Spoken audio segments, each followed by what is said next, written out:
नमस्कार दोस्तों, मैं तालिब लाल किताब वरुण मेहता अमृतसर से आज फिर आप सबके सामने हाजिर हूँ।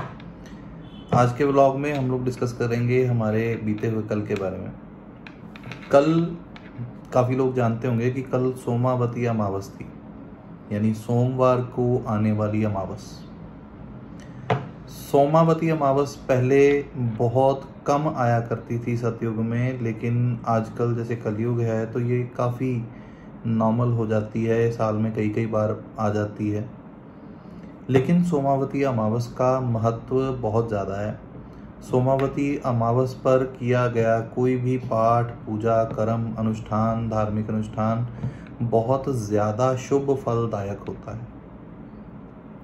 तो कल जो सोमावती अमावस थी, तो जैसे आप सब लोग जानते ही हैं कि मेरे ऑफिस में हर वीक हर सोमवार को रुद्राभिषेक हम लोग करवाते हैं यहाँ पे खुद के लिए, और उसके साथ साथ जो हमारे क्लाइंट्स होते हैं, कुछ विलिंग लोग होते हैं, उनके लिए भी करवाया जाता है। तो कल 4-5 लोगों की जो पूजा थी वो करवाई गई।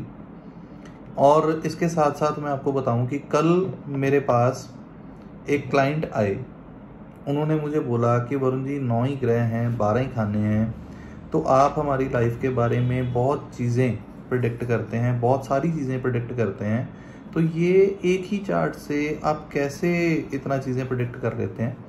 वो जो शख्स था, जो क्लाइंट था, वो एक्चुअली खुद भी एस्ट्रोलॉजी का थोड़ा बहुत जानकार था।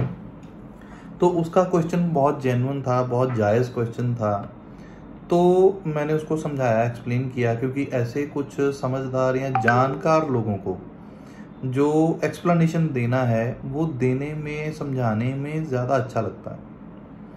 तो उसको मैंने बताया, तो सोचा कि आप लोगों के साथ भी शेयर करूं, क्योंकि बहुत सारे जो हमारा यूथ है, स्पेशली जो हमारी नई जनरेशन है, जिनका ट्रस्ट लेवल कुछ कम है एस्ट्रोलॉजी पे, तो उनकी जानकारी के लिए भी ये वीडियो काफ़ी हेल्पफुल होने वाला है।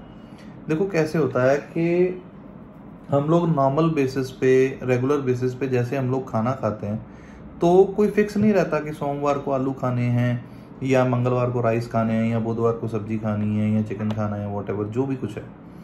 तो ये हम अपने मन के अकॉर्डिंगली करते हैं। डॉक्टर भी कहते हैं कि आप एक नेचुरल या एक जेन्युइन हेल्दी डाइट फॉलो करो। तो वैसे ही एस्ट्रोलॉजी में होता है कि एस्ट्रोलॉजी में हम लोगों ने 9 ग्रहों में और 12 खानों में दुनिया की हर चीज़ की कैटेगराइजेशन कर रखी है। तो 9 के 9 प्लैनेट्स दुनिया की हर चीज़ को रिप्रेजेंट करते हैं। वैसे ही कुंडली के 12 घर जो हैं वो भी दुनिया की हर एक चीज़ को रिप्रेजेंट करते हैं। कैसे, वो मैं बताता हूँ कि हर हाउस की एक अपनी एनर्जी है, हर प्लैनेट की एक अपनी एनर्जी है। तो जो भी आइटम है, जो भी उस आइटम की रिक्वायरमेंट है, जैसे कि मैं यहाँ पर ये इत्र लगाता हूँ हर रोज़, ये इत्र की बॉटल है जो मैं यूज़ करता हूँ। तो ये इत्र जो है वो किस चीज़ का है, ये खुशबू देता है, इसलिए ये खुशबू जो है वो आपके वीनस को एनहांस करती है।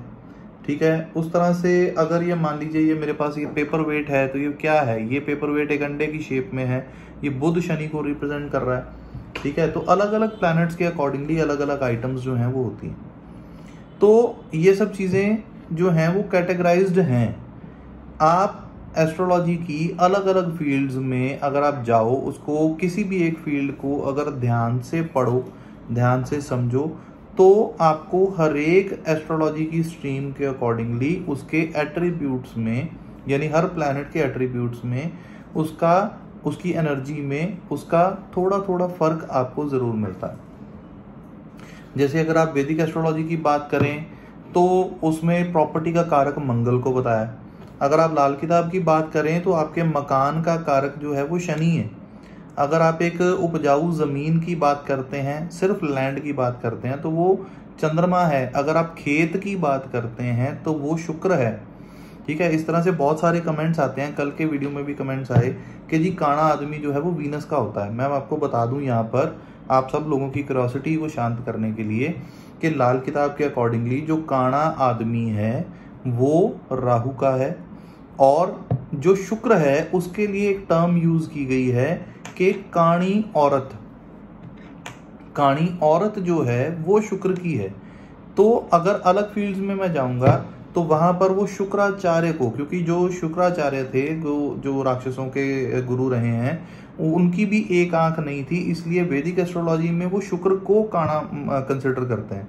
तो वैदिक में अलग एट्रीब्यूट्स होते हैं, लाल किताब में अलग एट्रीब्यूट्स होते हैं। तो ये अलग अलग एट्रीब्यूट्स जो हैं वो एक स्ट्रीम के अकॉर्डिंगली हैं। अगर हम लाल किताब की वीडियोस बनाते हैं, मैं लाल किताब की वीडियोस जैसे बनाता ही हूँ, व्लॉग बना रहा हूँ, तो मैं प्योर लाल किताब के जो एट्रीब्यूट्स हैं उन्हीं को यूज करके आपको एक्सप्लेन करता हूँ। इसमें किसी और विद्या से अगर आप उन एट्रीब्यूट्स को समझोगे तो वो क्लैश ही होगा। इसी वजह से मैं शुरू से एक ही बात कहता आया हूँ कि जो भी एस्ट्रोलॉजी की स्ट्रीम आप लोग प्रैक्टिस करते हो, उसी स्ट्रीम में रह करके, उसी जॉनर में रह करके आप उसमें महारत हासिल करो। अगर लाल किताब कर रहे हैं तो लाल किताब को प्योर पढ़िए। बहुत सारे लोग मुझे पूछते हैं कि कौन सी लाल किताब बेस्ट है जिससे हम लोग पढ़ सकें, तो मैं फिर आपको बता देता हूँ 1952 वेणी माधव गोस्वामी जो बुक है, जो ट्रांसलेटेड वर्जन है ओरिजिनल लाल किताब का, वो बेस्ट है। वो word to word, page to page, line to line सब कुछ सेम है उसमें उर्दू में।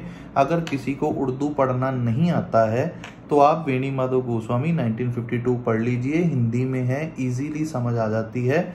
और उसमें जब आप डेप्थ में पढ़ते जाएंगे, उतरते जाएंगे, तो सारे एट्रीब्यूट्स उसमें आपको मिल जाएंगे, कोई कंफ्यूजन नहीं रहेगी।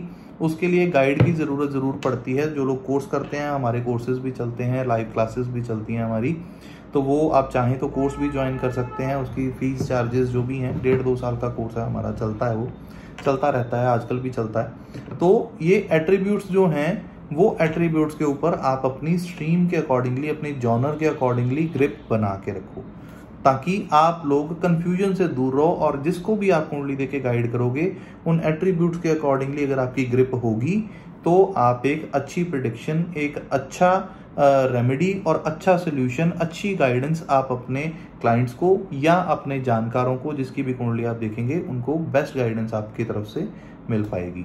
तो आज के वीडियो में इतना ही। अगले वीडियो में मैं फिर आपके सामने हाजिर होऊंगा। वीडियो अच्छा लगे ज़रूर शेयर करें। Thank you very much.